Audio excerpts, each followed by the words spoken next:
铅超标对儿童智力的伤害是不可逆的，所以呀，就没人愿意背这个锅。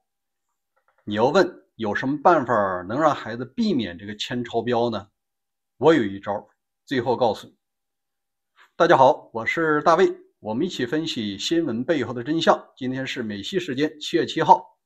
今天啊，我专门聊一个甘肃天水的铅超标事件，它的背景啊，比你看到的官方通报的更复杂。最高的超标啊，实际上是2000倍。首先啊，这么多人都在关注这个事儿，为什么？是因为铅这个东西，只要一旦进入人体啊，它伤害很大，而且不容易排出来。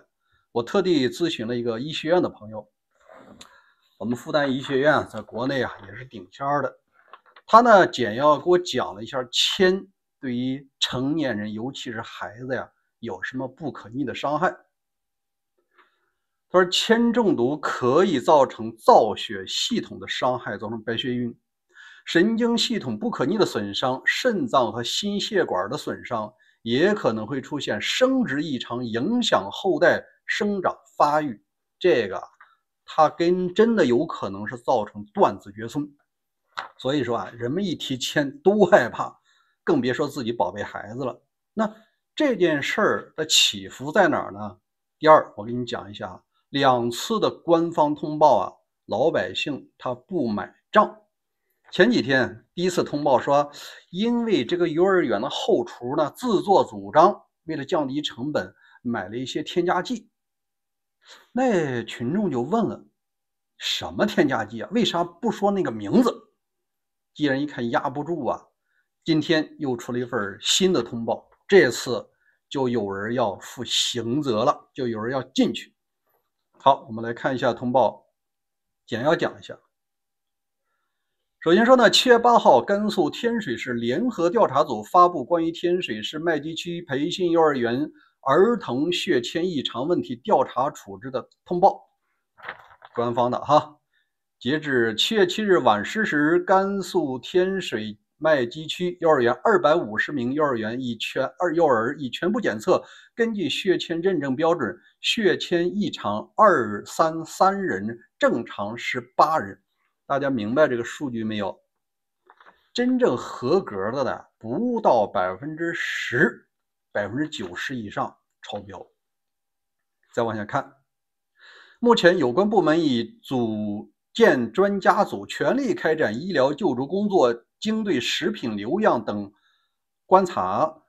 培训幼儿园2份样品不合格，其中1份是早餐的3色红枣发糕，1份晚餐的玉米卷肠包，2份含量分别为1052毫克每千克，另外呢是1340毫克每千克，均超出食品安全国家标准食品污染限量千克之0.5毫克的标准。这2000倍啊，就这么来的。官方说你这个超标是每千克不能超过0.5，它实际多少呢？它已经到了1340了，整整超了2000多倍。那你说这90%的孩子他能不血液超标吗？再往下看，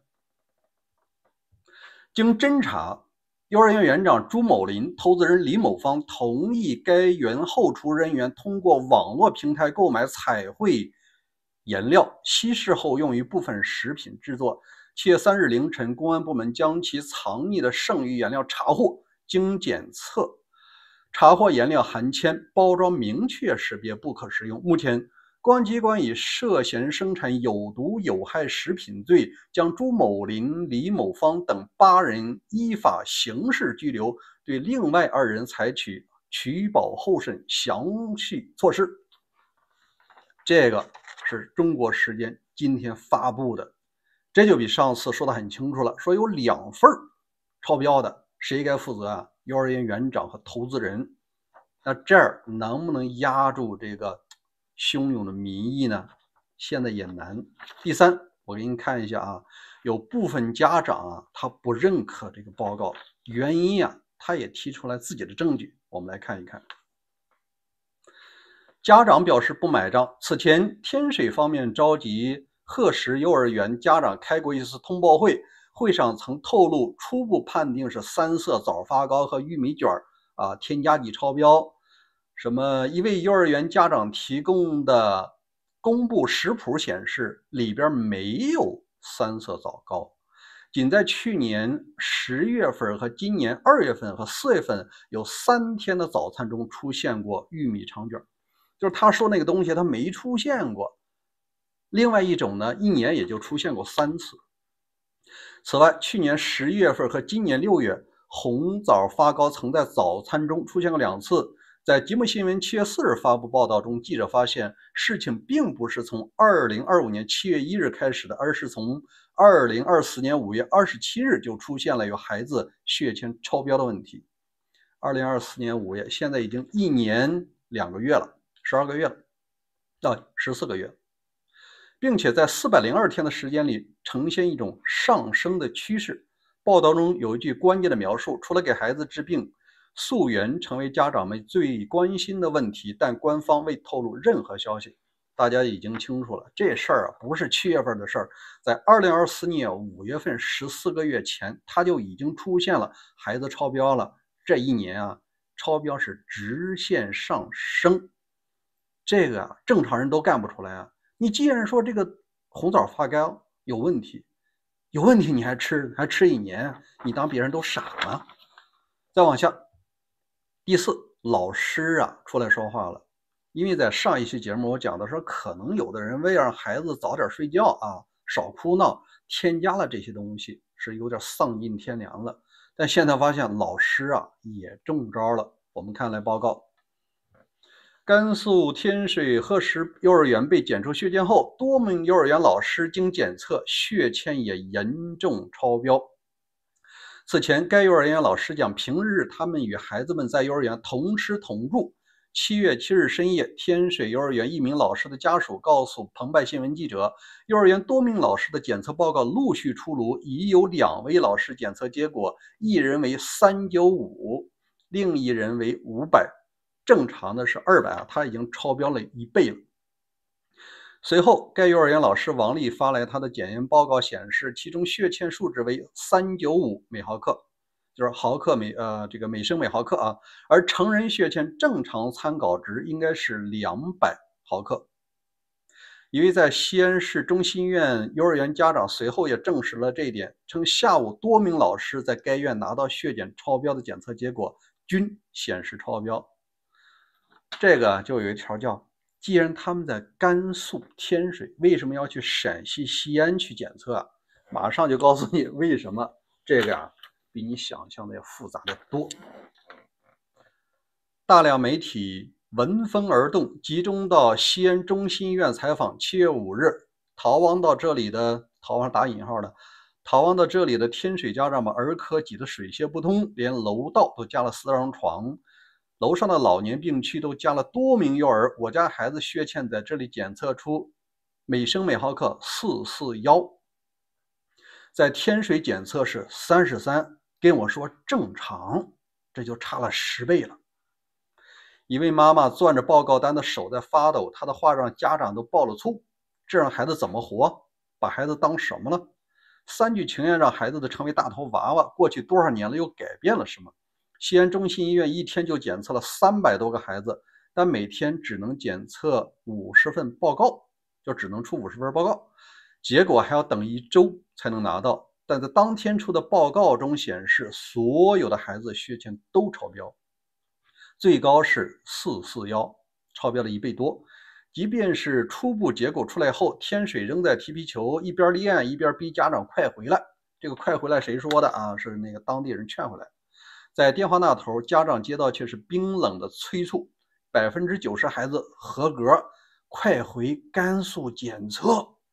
他让他们回他们甘肃老家检测，一检测就合格。果然，天水的仪器坏了，良心也后边也不念了那都是骂人的话了第5，这也是我想着重讲的，原因是什么呢？20年前其实这件事儿已经重演过了。我已经找到了2006年4月20号，央广的消息啊，这条你在国内也能看到。天水铅中毒事件的诡异与问责期待，这个是过去了20年了，20年又重演一回。当时它的诡异就是说，在甘肃天水一检验合格，只要一出省它就不合格。2025年了，又来了这么一回，还是那个戏码。另外啊，凤凰网把这个答案已经揭晓了，也未必就是官方通报的那个食品添加剂的超标。咱们说是20年前的啊。据凤凰网报道，2家当地的涉事企业天水核心工贸公司千冶炼厂，另外一家叫天水秦川新品有限责任公司，当时的污染证据的是空气与水污染、农业与水威胁、工人防护缺失。那当年是怎么处罚的呢？也有。在村民跨省确诊媒体曝光后，涉事企业被勒令停产，就是先别干了，先停下来。环保部门承诺对农作物损失进行赔偿，但未提及任何搬迁计划。另外，我国内一个朋友给我发了一个图，他应该是当地人，大家看看。这个红色的是那个学校啊，离着10分钟不到的车程，有一家什么企业呢？这应该是第3家企业，我读一下啊，白云有色集团股份有限公司厂坝铅锌矿天水转运站，字儿再大点，看看，旁边就有一个铅锌矿，10分钟就到。你说来自于食品，信吗？最后我告诉你，就是你怎么让自己的孩子能够避免这种事儿啊？20年前这企业停产了，它并没有搬，那只能整改啊，整改完了不还得接着生产吗？他不签，那只能你签，没有别的办法。最后呢，还有一种解决办法，就是不了了之呢。这种事儿，你看我前几天节目讲到的柳州的梯饮用水超标，现在可能已经流到海里去了啊。第二呢，我也讲到了贵港女孩呼救说我有乙肝，现在过去1个月了啊，也没有听到她有什么动静。所以说很多事儿啊，不了了之也许是一个宿命吧。今天就聊到这儿，最后说2句话。第一，恳请中国国内平台的小编呢，您抬手，让这个我通过官方媒体的报道完全是转述，这个不存在造谣传谣。希望大家共同看到这个消息，毕竟啊，你家也有孩子。最后一句话，长期霸占我的留言区的那些杠精喷子呀，你最好到新闻源头澎湃啊、极目，他们到底谁的背景你比我清楚，你敢不敢去那里喷？毕竟你也有孩子，对吧？今天就聊到这儿，欢迎关注大宇观点频道，每天都和你更新5件有意思的事儿。再见。